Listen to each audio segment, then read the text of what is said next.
Welcome to the Top 200 podcast with your host, Herschel Foran.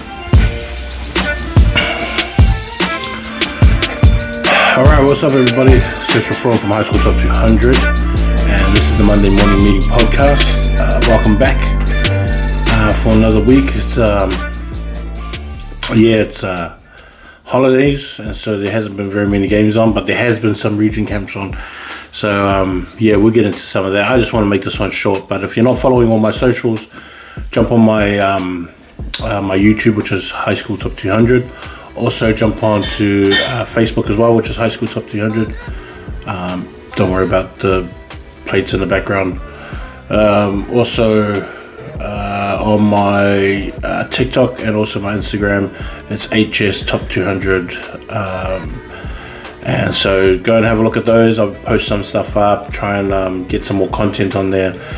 And then also $5 a month subscription to my website, where you'll find all the rankings, which will be updated pretty soon before the next rounds. And remember, we only got a couple more rounds, so $5 subscription monthly for hstop200.com. So jump on that and so you can get familiar, have a look at all the players, different teams that are coming through, and I do rankings for all of those too. So look at the year 12s, year 11s, also the year 13 ranking too, as well as the school rankings, which is the top 100. So even if you're not in the top 25, which is a nationally ranked one, which is top 25, go and have a look and see where if you land on the top 100 as your school, because I do cover about 120 to 40 odd schools, following them, following their scores, following their teams, following their rosters, following their scores and things like that. So there's a lot to it, but go and have a look, and if you want to send me any games that you want me to watch, if you want to send me any any players in mind I have seen, or just teams you don't think I would see, just everybody send in their stuff, their first 15 stuff. If you're on VO, just send them a VO or add me to your huddle, or, things like that, and I'll be able to watch your game. YouTube has been the best way, and so a lot of the stuff that I've seen on YouTube with, all those channels that are on there, really grateful for everything you guys do as well, that we're able to see these games, and I'm able to push the viewership your guys' ways as well, so that other kids from around the country can see the other guys who are also ranked with and above or below them. But I want to look at, because this is end of the season kind of stuff, and this is like rep season. There was, what usually happens is that the Blues and the Chiefs and the Hurricanes usually choose like two sides. Crusaders do it too. Highlanders kind of do it in a way. Maybe not as strong as the other regions, but they do it as well. But they usually play off against each other and have sort of their two teams play off the other two teams' regions, all that kind of stuff. But for some reason, and I don't know, maybe you guys are doing it some other time, but for some reason, it wasn't happening it hasn't happened this year, and I don't know when they're going to be able to do it, because apart from this time in the schedule, every other part of the rest of the year is taken up. And so the thing I heard was that schools had asked not to have their players play because of injury and their teams and all that kind of stuff, which is understandable. But my thing is that I feel like if you want guys to commit to your region and commit to your team, or even New Zealand rugby as a whole, the best way to do it, and even to like install most things, is to do it when these kids are young. Now, if you get selected and chosen for the under 18s of any region, you would expect to put on that jersey and play against another region, right? And I think that if you don't do that kind of stuff, it's hard for your players, and it'll be hard for your your players in your region to have that connection with the team that you're trying to get them to play for, like the Chiefs. For example, like if I wanted these guys to play to stay with the Chiefs, I would want them to put on the Chiefs jersey to play against a Blues team or a Hurricanes team or Crusaders team, and get them to feel like they're a part of this whole thing that we have.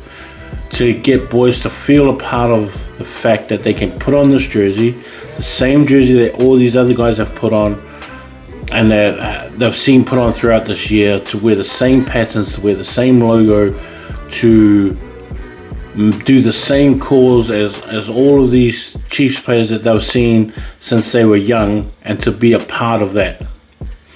I would think that that's how you would get kids to want to have that Chiefs mana, as we say here in our region. If you want the kids to have that Chiefs mana, then why wouldn't you put them in these games? Like, why wouldn't you want them to put that uniform on and then play in these games? To make them feel like they are wanted by this area. I mean, look at someone like Jake Hutchings, who's gone from Rotorua Boys, played for the Chiefs last year, but now he's also up in Auckland, he played for the Blues. Now, that could be an example of not wanting to either cater to him or to make sure that he is one of the players that you want to keep around. And so, like, if you don't cater to them, if you don't sort of wine and dine them kind of thing, then, like, how would they get that passion to want to stay? You know, how would they get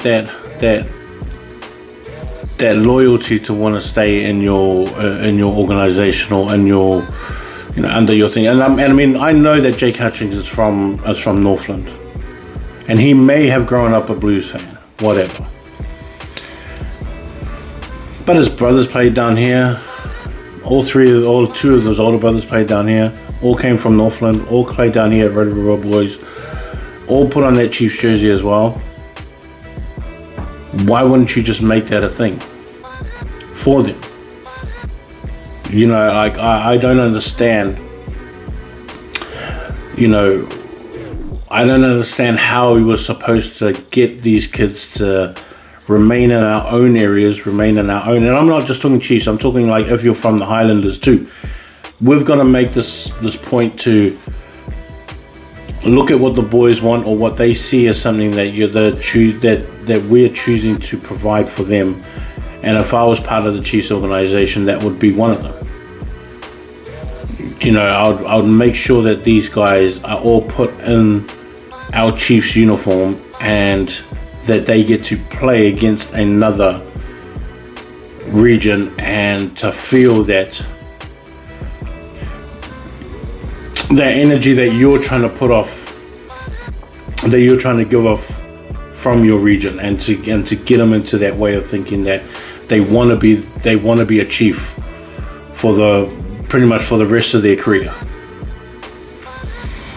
So it was kind of, I mean, I watched them play off against each other, the two Chiefs teams, and there wasn't a real game. It was just like a scenario kind of game. But I don't know. It just lacked for some reason. You know, like, it just didn't have the feeling of the other camps that I've been to, where the Chiefs have held it, and then they were able to go put everything together that they worked on, and then actually use it against the other teams. And now again, I don't know, they might have like these other games like here and there, whatever, but yeah, it just didn't feel like a good sign off for the end of their camp. Blues were kind of the same, just didn't feel like a sign off for the end of the camp. So we'll just see what happens. But I just think that that's one of those important things. I also think that, like,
I've also looked at like the rep seasons, like I think there's like I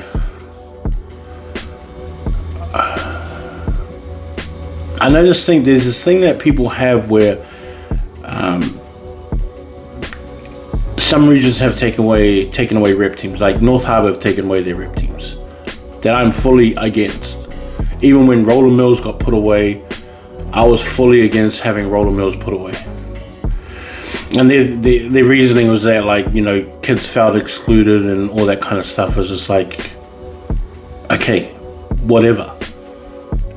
Good enough to make the team, lesson in it. Not good enough to make the team, there's a lesson in it.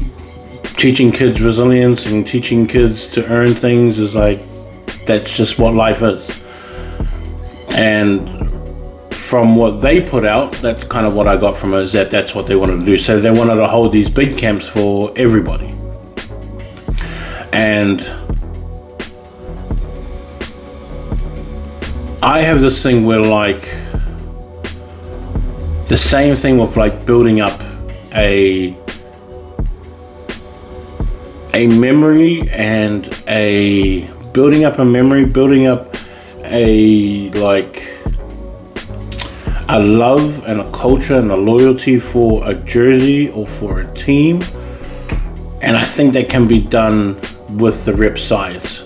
Just the same thing as the region size. But like, for me, like you would want to be an under 14 and under 16 rep and under 18 rep for your region, whether it be Waikato Bay, Plenty, Taranaki, North Harbour, Northland, Manawatu, Invercargill, like Southland, Tasman. Like, you would want to have those sort of milestones in your own sort of build up in rugby.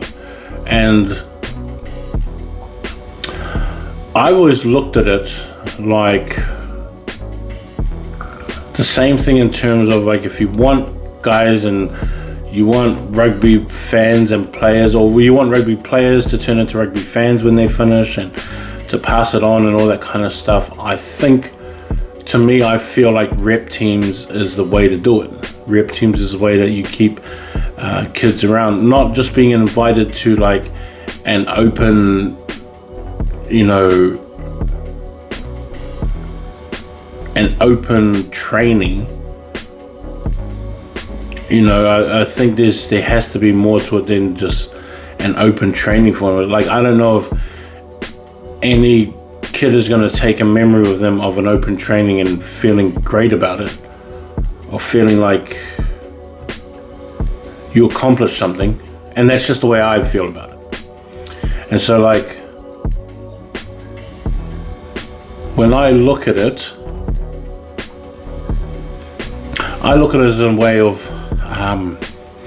having these kids come through roller mills, come through Ross Shield, I think, which is the other one, and playing under 12s or under 13s or whatever it was, and under 14s, 15s, 16s, all of that. But I also think that under 16s, I think you should start your Chiefs and your region stuff from there. Having year 10s and having year 11s together as under 16s, or if you have some young year 12s who are also still under 16s, like,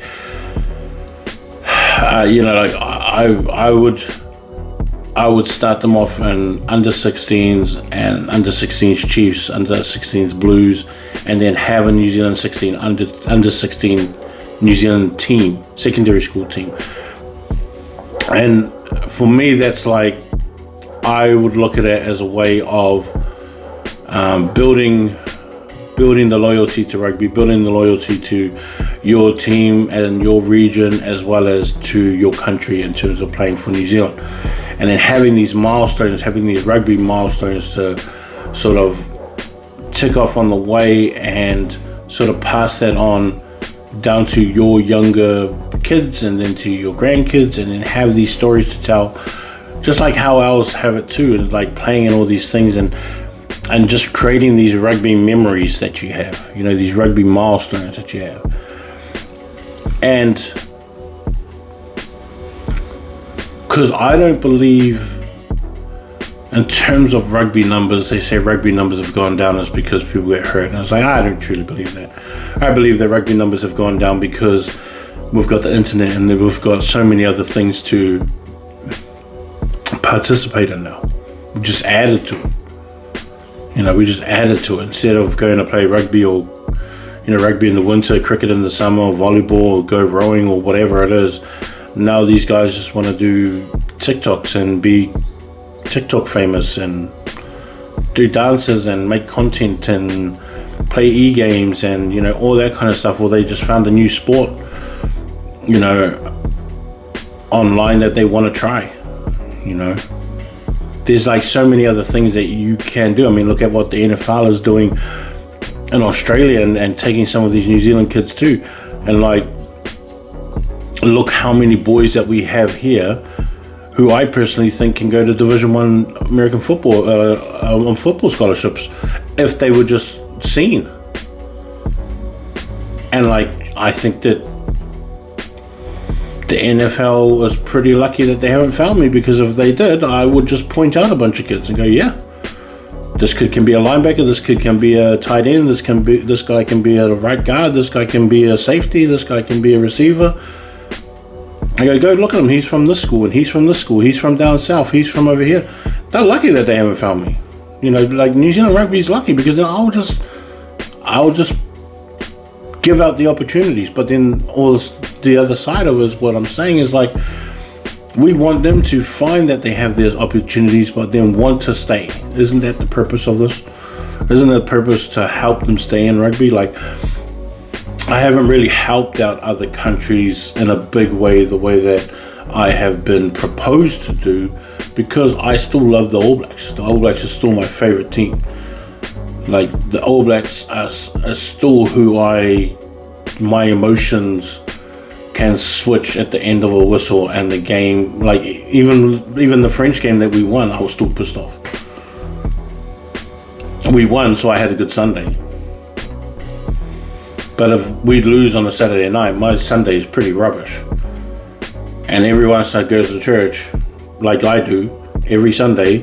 You imagine going to church like with just this rubbish attitude and rubbish, because we lost. And that's just the way that I am. Like, I support the Chiefs, and it does piss me off a bit. It does annoy me when the Jazz lose, and when the Chargers don't win, or BYU doesn't do good, or Duke University doesn't do good in basketball, or Kentucky, or North Carolina, like USC doesn't do any good in football, Penn State doesn't do good in football, Georgia doesn't do any good in football. Like, those kind of things mess me up as well. But it's not I am loyal to those teams, and I have like memories of all these teams that I subscribe to emotionally. And I feel like if we can have our kids part of these rep teams and part of these rugby memories in their mind and in their future, like, to me, I feel like that's something that's going to help out when it comes time to building back the numbers that actually fill in the seats when our Chiefs do continue to play. And these are just years building and building and building and building. And like, I wish there was like these kind of ways where they did care that much about it, like, because I have this feeling that they just don't care that much about rep rugby and doing that kind of stuff. They do sort of like the minimum, in my opinion. They do the minimum, whereas I would put a lot of money into camps for the boys and for the girls, and like, even like with what they've done with the under 18s girls this year with the North and South. To me, it's just like, yeah, what a cool concept to start off with.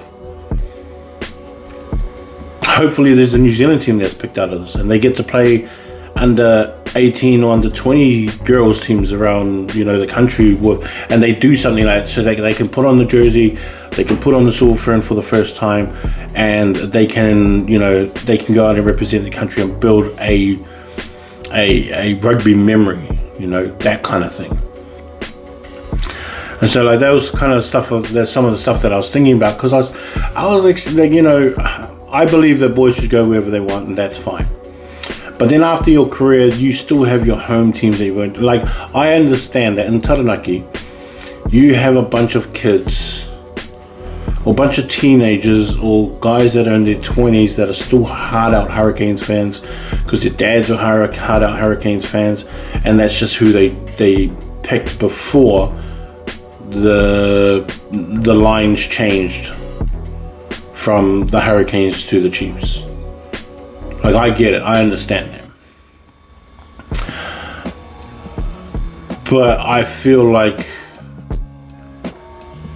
to win a lot of that stuff over, you've got to have those guys who are Hurricanes fans to have their sons play for the Chiefs in the under 16s, and then in the under 18s, and then in the under 20s, and then start changing this rollover and changing these memories from Hurricanes joys to Chiefs joys. I feel like you can do it that way. And I'm not saying that it's just like even getting to trial for these things. For some of these kids is a big deal because they trialed. They were chosen and selected to trial. Not they were just invited to a camp that everybody else is at, and then you kind of see other guys there and you're like, oh, why is this guy here too? This guy's here too. And then you realize, oh, this is just an open camp. This is just open training. This is not just because we're special or because we are Chiefs. And it's like, oh, I think anyone does that fella's here. That guy doesn't even start for a team and he's here. It's like, oh, I might as well just call my mum so I can go home. Things like that. I think that there has to be like a big change of how they're going to do something like that. How they're going to change. And that does kind of go with, that kind of thinking in terms of like even being in the under 18s and then putting on that jersey and playing against someone. Like, why have a whole camp if you're not even going to pick a team, or like if you're not even going to play a different team from a different region to show that like this is what we've done, we're representing our region and this is how it is, and we're better than you, pretty much, and we're better than you, all that kind of stuff.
I was also looking, so like another thing I was thinking about with this time off, and I've been doing like heaps of, I know I haven't posted anything, but I have been doing a bunch of behind the scenes kind of stuff.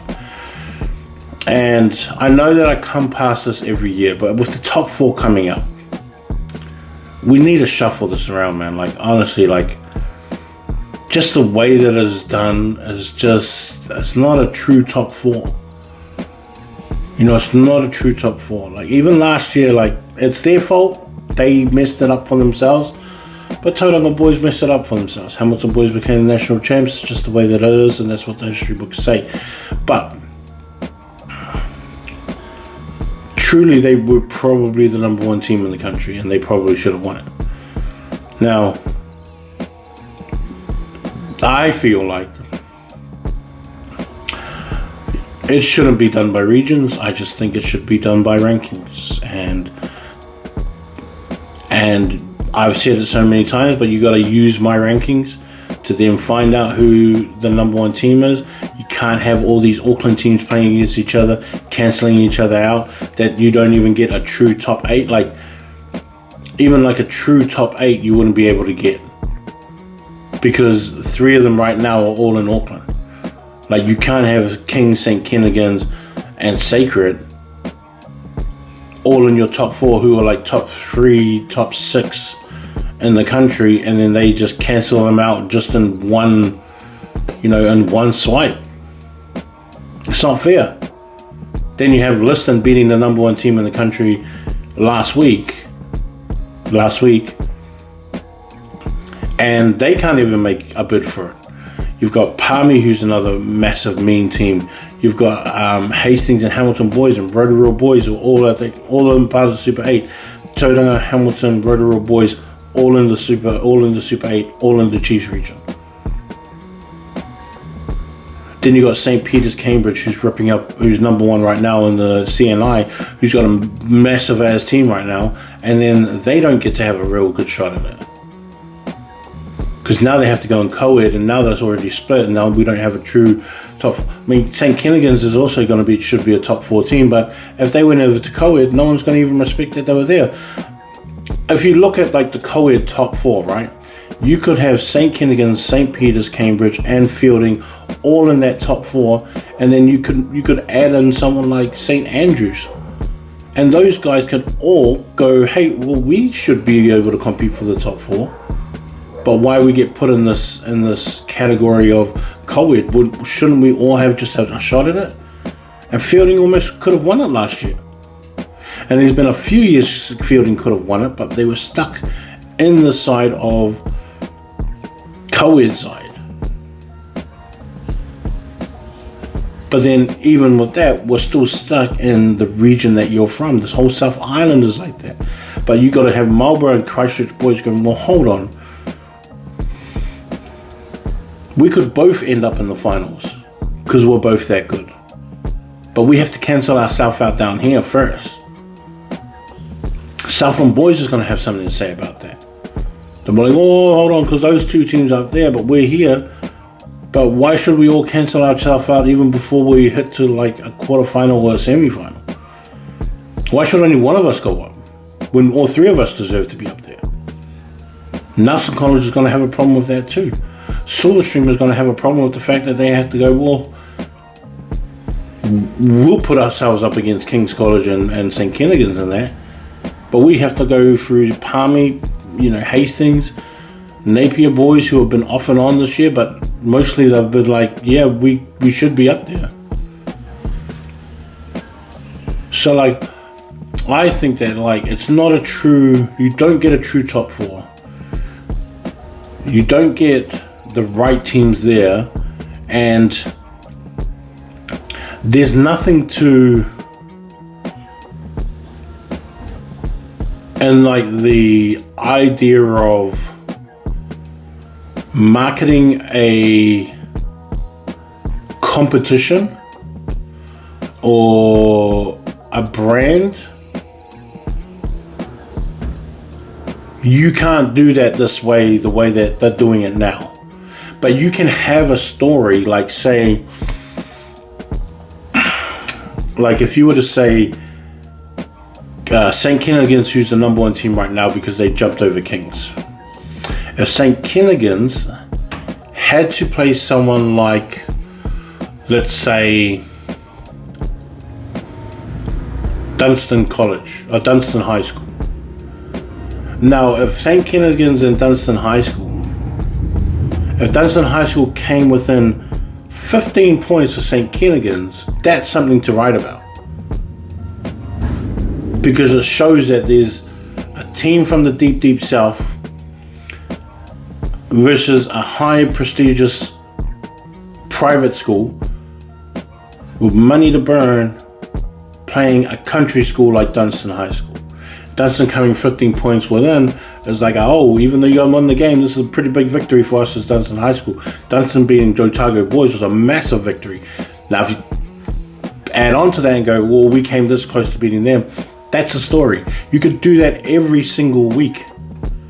If you have Pukekohe High School, we'll take Pukekohe, Papakura High School, like those 2 schools, if they had to play someone like St. Pat's Silverstream, or if they had to play someone like Marlborough Boys College, and then they put up decent scores, and like rattled these guys to the end, those are things to write about. You can write stories, you can build something on this tournament alone, and then you could go stage at a time, like each level at a time. As the teams get smaller and smaller, they become stories and they become a brand of this level of rugby. And I don't understand how New Zealand rugby doesn't get that in terms of this is a brand of New Zealand rugby that everyone around the world would love to watch if it was done this way, because they could follow weekly how these things are going.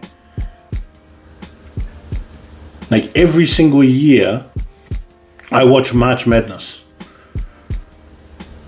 NCAA basketball, and you have Cinderella stories all the time.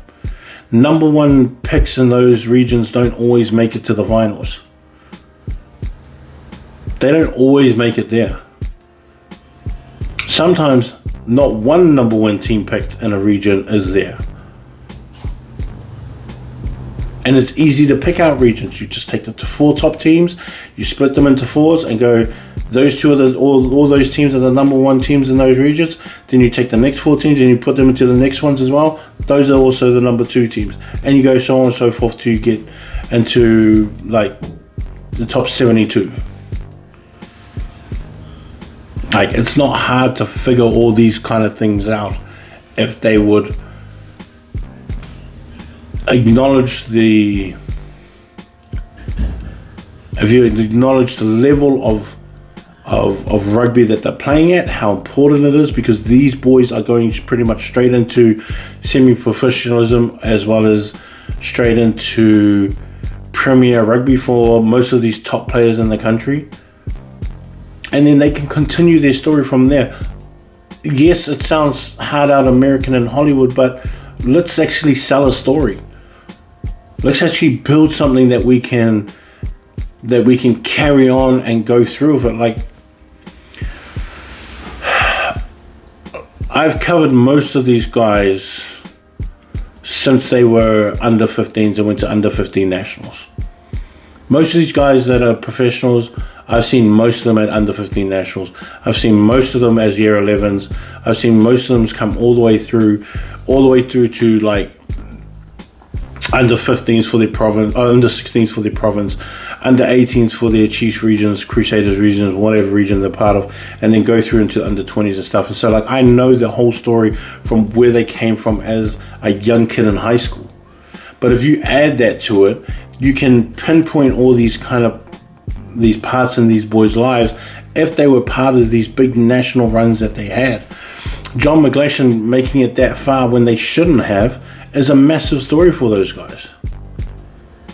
And something that you can draw back on to bring up again and bring out again and keep these things alive. I just don't understand why they don't want to put that much work into it. They don't want to put that much money into it. Or I don't understand why they don't think it's something that can be done and that is going to be beneficial to the sport of rugby and keeping it alive and well in New Zealand.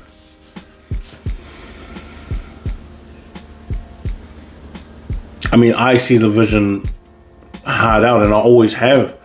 And I'm not even just talking about rugby, even for all of our sports.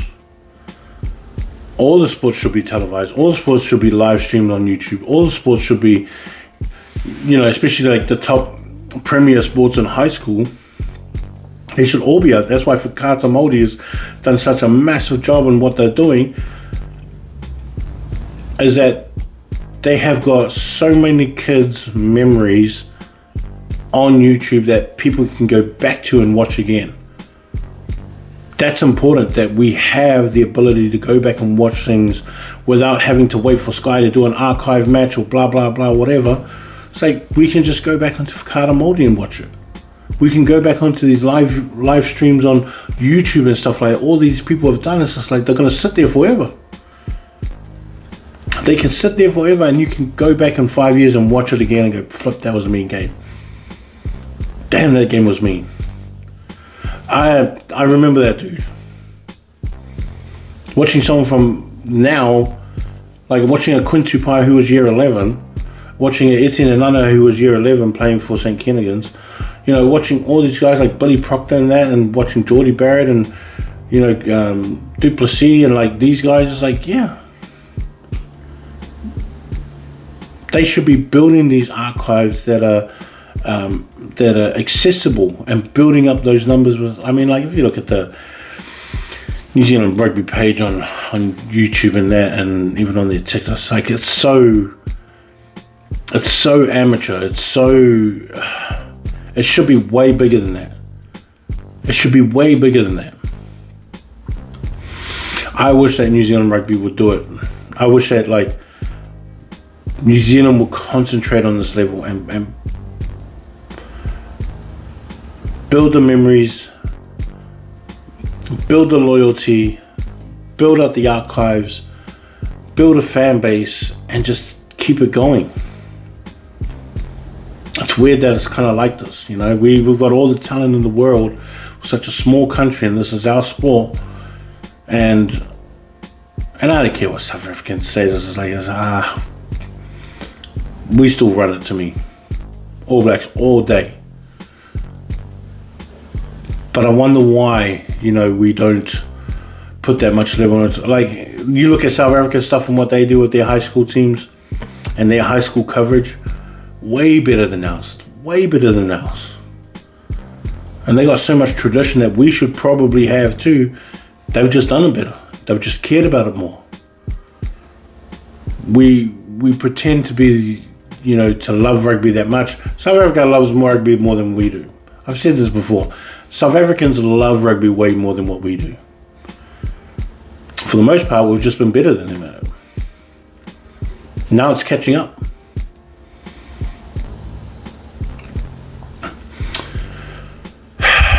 Now, I'm excited. I told you that this one was going to be a short one.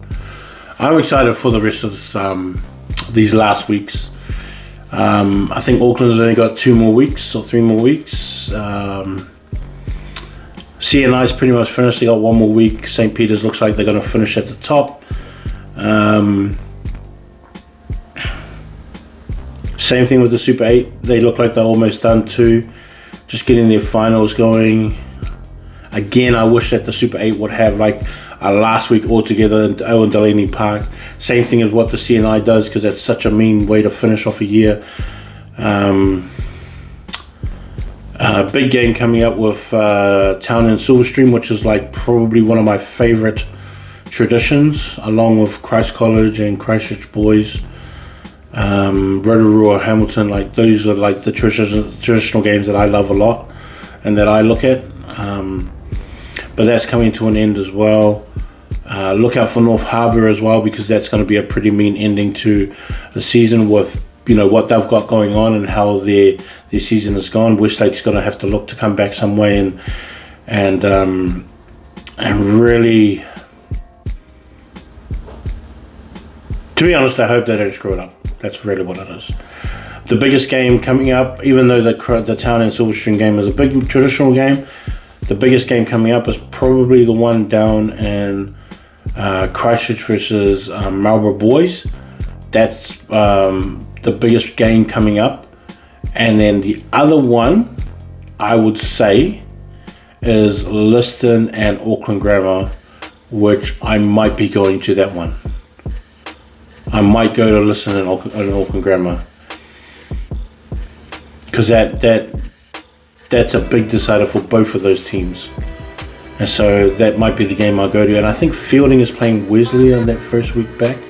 So I think I might stop through on that game and then go through.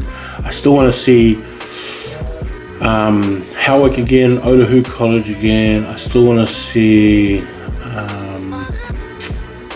how Aurere does. I still want to get around to Rosmini one more time, or for the first time this year.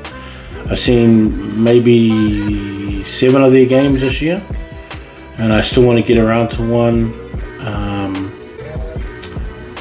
But yeah, there's a lot more going on. Oh, that's right, Whanganui Collegiate is coming through, so that's the decider. I really want to see them here at St. Paul's, but I got to decide with everything else that I've just said that I wanted to go and have a watch and see how they go. But anyways, that's the podcast. I wanted to keep it short. I've looked under 40 minutes. I've done myself pretty proud just staying under 40 minutes because I can talk a lot. But hopefully this rep season they can fix it up, or as I always say, bring me in. I will give you some ideas for free. Don't even pay me. I'll just come in and talk and give you some light on what this level is and what it's about and what they expect, and what all these kids are like and how much they've been sacrificing to make it all these teams, and just to sort of repay them back for that. These kids give up so much stuff for the Saturday, and that's pretty much the whole reason why I do this, and making sure that they get seen and they get talked about and they get their fair time in the limelight kind of stuff. And so, anyways, love you all. Social phone, later, ball.